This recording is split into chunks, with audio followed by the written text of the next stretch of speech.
नमस्कार.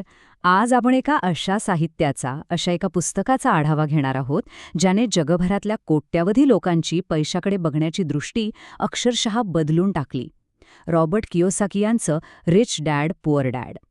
या विश्लेषणातून आपण पैशाबद्दलचं मूलभूत तत्वज्ञान आणि दोन अगदी विरुद्ध असलेल्या मानसिकता समजून घेणार आहोत. चला तर मग थेट सुरुवात करूया. आता इथे सगळ्यात पहिला आणि महत्त्वाचा प्रश्न उभा राहतो, श्रीमंत लोक आपल्या मुलांना पैशाबद्दल असं नेमकं काय शिकवतात जे गरीब आणि मध्यमवर्गीय लोक कधीच शिकवत नाहीत. रॉबर्ट कियोसाकी यांच्या बालपणीच्या दोन वडिलांच्या परस्पर विरोधी विचारांमधून हाच प्रश्न निर्माण झाला. एक वडील उच्च शिक्षित असूनही आर्थिकदृष्ट्या सतत संघर्ष करत होते, तर दुसरे कमी शिकलेले पण अत्यंत श्रीमंत होते. ह्या साहित्याचा मुख्य सिद्धांत अतिशय स्पष्ट आणि थेट आहे. तो असा की गरीब आणि मध्यमवर्गीय लोक आयुष्यभर फक्त पैशासाठी काम करतात, पण श्रीमंत लोक ते पैशाकडून स्वतःसाठी काम करून घेतात. ऐकायला खूप साधं वाटतं ना, पण हा एक अतिशय शक्तिशाली दृष्टिकोन आहे, जो पैशाकडे पाहण्याचं आपलं संपूर्ण तत्वज्ञानच मुळापासून बदलून टाकतो. हे वेगळे विचार रोजच्या जीवनात कसे काम करतात हे पाहणं खरोखर रंजक आहे. समजा एखादी महागडी गोष्ट समोर आली, तर उच्च शिक्षित पण गरीब वडील काय म्हणतात, मला हे परवडणार नाही. हे विधान विचारप्रक्रिया तिथेच थांबवतं. या उलट उद्योजक असलेल्या श्रीमंत वडिलांची शिकवण काय सांगते, मला हे कसं परवडेल. हा साधासा प्रश्न मेंदूला चालना देतो आणि नवनवीन उपाय शोधायला भाग पाडतो. दृष्टिकोन कसा बदलतो याचा आणखी एक उत्तम उदाहरण म्हणजे पैशाकडे बघण्याची पद्धत. सर्वसाधारण समज असा असतो की पैशाची हाव हे सर्व अनर्थांचं मूळ आहे, बरोबर? पण श्रीमंत मानसिकता याच्या अगदी उलट सांगते. त्यांच्या मते पैशाची कमतरता हे सर्व वाईट गोष्टींचं मूळ आहे. हे दोन अगदी विरुद्ध दृष्टिकोन शेवटी माणसाचं आर्थिक भविष्य कसं घडवतात हे यातून स्पष्ट होतं. ह्याच चुकीच्या मानसिकतेतून एक संकल्पना जन्माला येते, जिला रॅट रेस किंवा न संपणारी शर्यत असं म्हटलं जातं. भीती आणि लोभ ह्या दोन भावना माणसाला एका अशा चक्रात अडकवतात, जिथून बाहेर पडणं जवळपास अशक्यच होऊन बसतं. पैसे नसण्याची भीती माणसाला दररोज कामावर जायला भाग पाडते, आणि एकदा का पैसे हातात आले की लोभ त्याला तो पैसा खर्च करायला लावतो. हे चक्र प्रत्यक्षात कसं दिसतं ते पाहूया. रोज सकाळी उठायचं, कामावर जायचं, बिले भरायची आणि हेच पुन्हा पुन्हा करत राहायचं. ऐकूनच किती कंटाळवाणं वाटतं ना? पगार ते पगार जगण्याच्या या पद्धतीमुळे नोकरदार वर्गाची रोजची स्थिती अत्यंत तणावपूर्ण असते. आर्थिक सुरक्षिततेसाठी पैशाच्या मागे धावताना किती मोठी भावनिक किंमत इथे मोजावी लागते हे यातून दिसून येतं. मग आता या रॅट रेसमधनं बाहेर पडायचं कसं? इथेच मालमत्ता आणि दायित्व म्हणजे ॲसेट्स आणि लायबिलिटीज यांच्यातील फरक समजून घेणं सर्वात महत्त्वाचं ठरतं. साहित्यानुसार मालमत्ता ती असते जी खिशात पैसे टाकते, जसं की शेअर्स किंवा रिअल एस्टेट. याउलट दायित्व म्हणजे अशा गोष्टी ज्या खिशातनं पैसे काढून घेतात, जसं की महागडी गाडी किंवा अगदी स्वतःचं राहतं ते घर. म्हणजेच केवळ जास्त पगाराची नोकरी मिळवणं पुरेसं नसतं. खरी संपत्ती एखादी व्यक्ती किती पैसे कमवते यावरून ठरत नाही, तर ती व्यक्ती किती पैसे वाचवू शकते आणि ते किती वाढवू शकते यावरून ठरते. म्हणूनच केवळ नोकरी करण्यापेक्षा आर्थिक साक्षरता हीच दीर्घकालीन आर्थिक स्वातंत्र्याची खरी गुरुकिल्ली मानली जाते.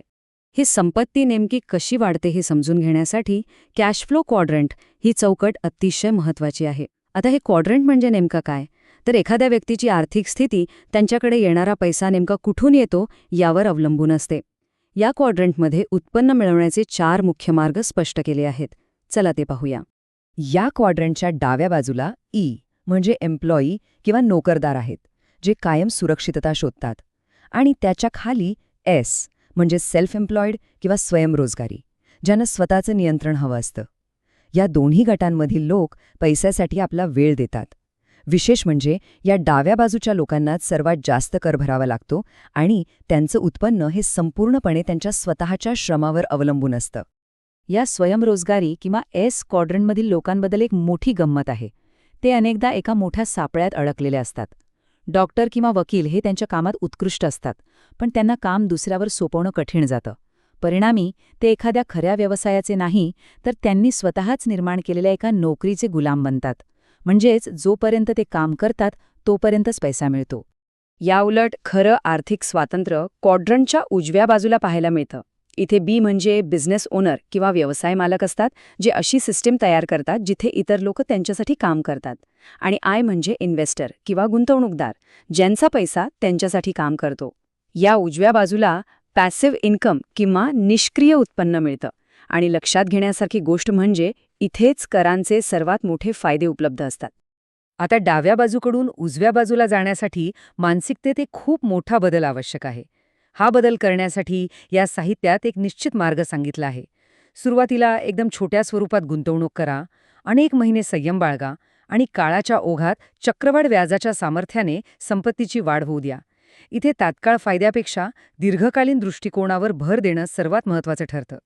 या आर्थिक तत्त्वज्ञानाचा जागतिक स्तरावर प्रचंड प्रभाव पडलेला आपल्याला दिसतो. याची कल्पना यावरून येईल की जगभरात या मूळ पुस्तकाच्या तब्बल 3,20,00,000 अधिक प्रती विकल्या गेल्या आहेत. आर्थिक विचारसरणीच्या बाबतीत हा खरोखरच एक प्रचंड मोठा व्यावसायिक आणि सांस्कृतिक वारसा आहे. आणि हे विचार केवळ एका देशापुरते किंवा एका संस्कृतीपुरते मर्यादित राहिलेले नाहीत.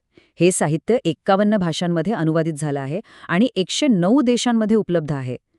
विशेष म्हणजे मराठीसारख्या आपल्या स्थानिक भाषांमध्येही याच्या आवृत्त्या खूप लोकप्रिय आहेत. शिवाय न्यूयॉर्क टाइम्स बेस्ट सेलर यादीत सलग 6 वर्षांहून अधिक काळ राहण्याचा विक्रमही या साहित्याने नोंदवला आहे.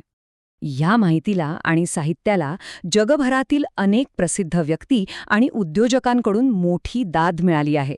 उदाहरणार्थ, प्रसिद्ध हॉलिवूड अभिनेता विल स्मिथ यांनी याला मोठी पसंती दिली आहे. ते म्हणतात की त्यांनी हे पुस्तक वाचून स्वतःच्या मुलाला आर्थिक स्वातंत्र्याचे धडे दिले.